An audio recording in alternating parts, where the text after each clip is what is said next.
que chama mais a atenção para mim nesses 4 versículos. Eu sei que a gente sempre frisa na questão do Espírito Santo, de Jesus falar, né, para eles não se ausentarem de Jerusalém até que eles fossem revestidos de poder. Mas por que me chama a atenção? Vamos pensar no ministério de Jesus para com os seus discípulos. Aproximadamente Jesus fica ali 3 anos e meio, 3 anos, né, pastor Bíblia, ensinando eles, né? E aí nós estamos lá estudando a matéria de educação cristã. Aí nós vamos chegar lá numa parte que Jesus é o mestre por excelência. Então nós vamos pensar que Jesus, sendo mestre por excelência, ele instruindo os discípulos, 3 anos, está espetacular. Você imagina cada um de nós com 3 anos com Jesus, o pastor Flávio. Você imagina a gente 3 anos com Jesus. Jesus com 3 anos, a Bíblia fala para a gente que se fosse escrever tudo o que ele fez, não dava para carregar. Aí eu fico imaginando o tamanho que era. Imagina o livro que a gente ia carregar, o tamanho do que Jesus fez. Gente, a gente percebe aqui nesse versículo que me chama a atenção 3 anos me ensinando, 3 anos executando, e a gente sempre divide aquelas fases, né? Eu faço, vocês repetem, né? A gente sempre fala isso aí. E aí Jesus falou, agora vocês vão e fazem o que eu ensinei a vocês. Então Jesus trabalha didaticamente com eles de uma forma espetacular. E não dá para a gente negar que Jesus é o melhor professor do mundo.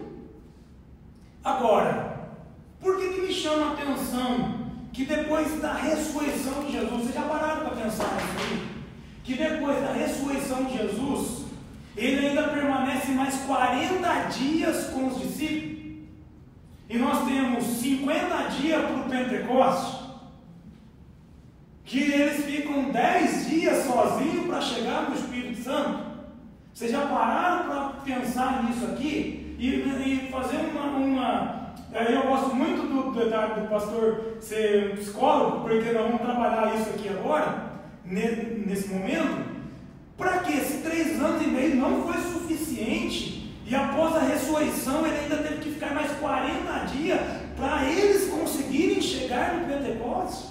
Vocês imaginaram que o cuidado que Jesus teve, que não é só ensinar e falar tchau, vai embora, mas Jesus, o cuidado, e aí ainda a gente tem a frase de Jesus, estarei convosco todos os dias, até a consumação do século. Por quê? Porque ele não começa alguma coisa e depois abandona e termina. Não, quando Cristo começa alguma coisa, ele acompanha todo esse processo, ele acompanhará até a nossa salvação estar totalmente concretizada. Aleluia. Não é verdade? Então esse texto me chama a atenção. Mas o que ele me levou a pensar? Peraí, 3 anos de estudo. Gente, eles viram coisa que assim, nenhum de nós aqui chegou a contemplar. Pedro, João, Mateus, é incalculável o que eles viram. Não tem, nós estamos aqui pela fé, por isso que a Bíblia diz, bem-aventurado vós, né, que não viram, mas vocês creem. Então tem coisa que a gente realmente não viu. Nós não chegamos a ver, por exemplo, a ressurreição do Lázaro. Não chegamos a ver Jesus andar sobre as águas. Nós não chegamos a ver assim, uma das coisas que eu acho bem interessante do filho da viúva de Naim, né? Então a gente não chegou a ver isso. Eles viram tudo isso aí. Então era praticamente para Jesus ressuscitar e tchau, até lá no Pentecostes. Mas não foi isso que aconteceu. Jesus ficou 40 dias com eles ainda após a sua ressurreição. Isso aqui é fantástico. Isso aqui é maravilhoso para a gente. Por quê? Aí eu quero andar com vocês. Eu quero entender como que estavam os discípulos ao momento da morte de Jesus. Estou falando assim, meia hora depois da morte de Jesus, o que aconteceu com os discípulos? O que se seguiu depois? E aí nós vamos procurar alguns exemplos aqui. Porque nós necessitamos desse cuidado. Nós precisamos desse cuidado, tanto de Cristo quanto de um dos outros. Por exemplo, um professor, ele nunca deve abandonar, por exemplo, o seu aluno. E esse é um grande exemplo para nós aqui, que nós somos professores da vida inteira, vai te esquecer. Então, o que a gente ensina serve realmente para a vida inteira de uma pessoa.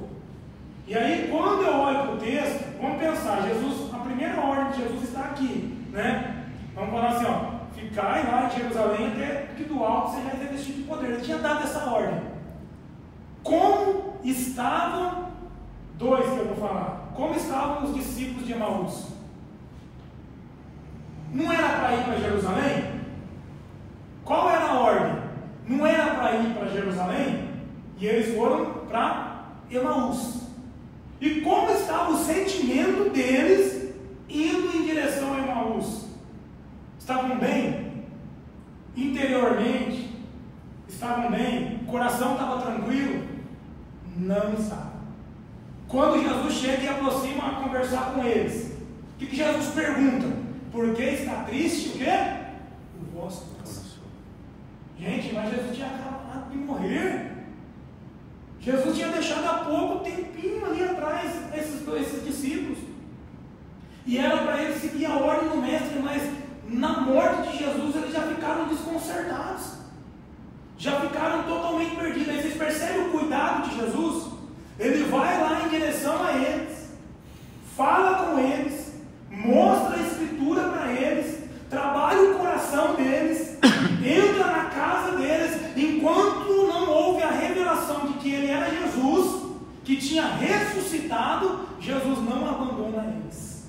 Percebam o cuidado de Jesus restaurados, porque realmente ali, se deixa ali, né, pastor David? Se deixa eles sozinhos ali, sem essa cura, sem esse momento de... Vocês percebem que, o que eu estou falando? São pessoas que andavam com Jesus, viram os milagres de Jesus, sentiram o poder da presença de Jesus ali, no trabalho com Jesus, e a partir do momento que Jesus se ausenta um pouquinho, eles já não conseguem chegar em Jerusalém. Eles já não... Esses dois aqui não conseguiriam chegar 50 dias depois. Vocês percebem isso aí? Que Jesus vai trabalhar com eles porque eles não teriam condições de chegar no Pentecostes. Então, cuidado de Jesus, e percebam que Jesus não vai em todas as pessoas. Nós vamos ver isso aqui, agora nós vamos andar em alguns personagens aqui. Esses personagens estavam em Emaús. Jesus vai lá e trabalha com eles. Ele confirma a palavra, ele confirma que falou, não, eu falei realmente. Vocês não estão conseguindo enxergar que eu ressuscitei. Jesus trabalha isso aí com eles, de fortalecer eles na palavra de novo, de fortalecer eles na promessa de novo. Aí Jesus reaviva eles, traz eles de volta. Eles restaurados, aí sim eles iriam conseguir chegar no Pentecostes. Qualquer outra pessoa que nesses 40 dias foi visitada, quem não vai nunca se esquecer de Pedro? Não vai se esquecer. Qual foi o término de Pedro? Da prisão de Jesus até a cruz, foi uma lástima, foi um problema emocional gigantesco. Pedro estava destruído emocionalmente. A fé de Pedro ali, ele estava realmente arrasado. Jesus vai até onde eles estão pescando, por causa de quem? Tinha muitos outros no barco, mas ele conversa, era com os outros que Jesus foi tratar ali. A gente percebe no texto que tem uma ênfase com quem? Com Pedro. Por quê? Porque Pedro estava na cabeça dele que ele tinha negado Jesus 3 vezes. Ele também dificilmente chegaria lá no Pentecoste. Estava ferido na alma. Negar Jesus, e assim, quando Jesus, vamos falar que ele viu Jesus e alguém falou, não, você é um deles. Ele falou, não sou. Não, a tua fala te condena, né, Luiz? Não sou não. Alguém aqui já teve a experiência de afastamento da fé? Eu já tive. Sabe o que é se afastar da fé? Se sentir longe? E no meu caso foi gravíssimo. Eu já servia ao Senhor. Eu já estava na igreja. Tá? No meu caso foi gravíssimo. Eu tentei suicídio quando eu tinha 17 anos de idade. Então, pra você ter uma ideia, eu fiquei 8 dias em coma na igreja, na UTI daqui da cidade de Mogi Guaçu. O médico falou que ia desligar os aparelhos se eu não acordasse. Esse testemunho meu é muito forte. E aí tive um sonho, tal, acordei. Um sonho era um sonho realmente muito forte, de uma serpente. E eu sonhei atirando essa serpente. Quando ela explodiu, eu acordei. acordei no hospital, tudo girando, algo assim, tremendo de Deus na minha vida. E naquela semana, eu voltei a cultuar, depois do ocorrido. Só que como que você chega na igreja desse jeito, pastor Fábio? Que jeito que você chega? Você vai sentar lá no primeiro banco? Vai nada. Você está arrasado, você está arrebentado, você negou Jesus, você negou a sua fé. Onde você viu você tentar suicídio? Onde você viu um negócio desse? É procura de um crente já batizado com o Espírito Santo. Estão entendendo? E aí eu sentei no último banco da igreja. Veio uma missionária de Minas pregar nessa igreja onde eu congregava. E ela entrou pela porta da igreja e mandou uma mensagem para o pastor que queria ter uma oportunidade no culto lá. E o pastor deu a oportunidade para ela. E ela pegou o microfone na mão e falou: eu só vim no culto aqui hoje por causa de uma pessoa, uma só. É você, menino, fica de pé. Desse jeito, direto. E eu fiquei de pé naquele dia. E ela falou: ó, o teu adversário tentou ceifar a tua vida, mas você só não morreu essa semana porque Deus tem uma obra na tua vida. Foi direto, desse jeito. Aquilo ali foi a cura. Eu nunca esqueço. Ela morava em São Paulo e ela estava em Minas. Quando ela chegou em Mogi Guaçu, o Espírito Santo foi dirigindo ela, falando para ela: entra à direita, entra à esquerda, e ela foi lá na igreja onde eu estava. Só eu e Deus e a igreja ali. Meu irmão que vem de fora vai conhecer o que tinha acontecido. Então, naquele momento eu fui curado, eu fui restaurado, não ficou nenhuma dúvida que Deus tinha me perdoado naquele momento do meu ato. E Pedro também tinha negado a Jesus, também tinha negado ao Senhor. Jesus vai lá em Pedro. E aí é interessante, né? Que Pedro estava pescando, não estava? Olha a loucura de Pedro. Estava com roupa ou sem roupa? Ele estava despido, né? Despido do traje normal, natural, não estava? Olha a loucura de Pedro. João grita quando Jesus fala: persegue, é o Senhor. O que o Pedro faz? Coloca o quê? A roupa e pula na água. Olha que doideira. Vocês entenderam? Ele estava despido para pescar, mas quando Jesus chama lá, ele bota a roupa e pula na água. Pedro estava desesperado para falar com Jesus, botou na roupa, não esperou ninguém. A turma com o barquinho vindo atrás aqui, ó, e Pedro lascando. Entendeu? Então, Jesus estava tendo um contato para curar Pedro, porque se ele não encontra Pedro, como que Pedro ia chegar lá no Pentecoste? A mente que Pedro estava: eu neguei. Mas Jesus vai lá para curar ele, para trabalhar ele, para restaurar, para mostrar: eu não vou te abandonar, eu te escolhi e vou tratar. E trata Pedro. O que ele fala para Pedro? As mesmas. A gente fala sempre das perguntas, né? Por que 3 vezes?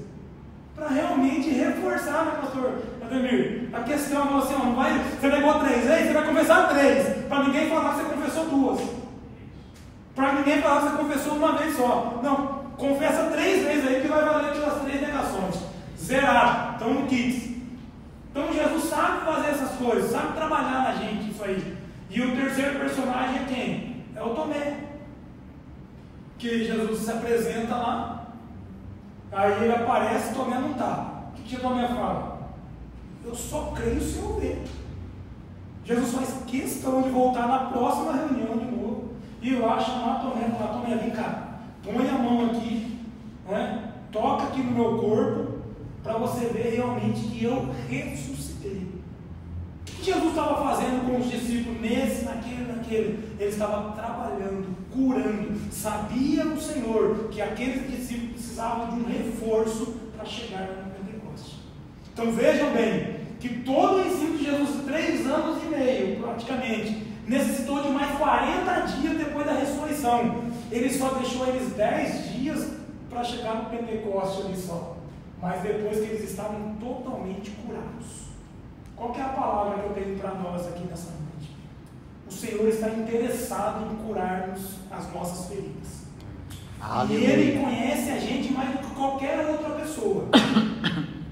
Ele está interessado em saber e em tratar-nos nos momentos que nós necessitamos. Vai ter momento que a gente não vai chegar. Eu vou usar simbolicamente, de uma forma ilustrativa. Vai ter momento que a gente vai estar no meio do caminho e sozinho a gente não vai chegar no Pentecoste. Sozinho a gente não vai chegar naquele projeto que Cristo traçou para a nossa vida. Mas eu quero que vocês saibam e que eu tenho isso no meu coração, que nos momentos que nós mais precisarmos, o Senhor vai estar presente ali para nos cuidar, para usar pessoas para falar com a gente, para usar pessoas para abençoar a nossa vida. Amém? Então essa é a palavra que o Senhor colocou no meu coração. Que se houver uma ferida aqui aberta nessa noite, abra o seu coração, deixa Cristo trabalhar, deixa o Senhor curar, amém? Deixa o Senhor trabalhar essa ferida e trazer a cura nessa noite. Se alguma coisa feriu o seu coração, lá na família, lá na sua casa, no seu trabalho, hoje nós estamos aqui para ser curados pelo Senhor, porque Ele tem um propósito maior para a nossa vida. Amém? Deus abençoe os irmãos. Essa é a palavra que Deus colocou no meu coração, pastor Fábio. Glória a Deus. Aleluia. Amém, Jesus. Deus abençoe.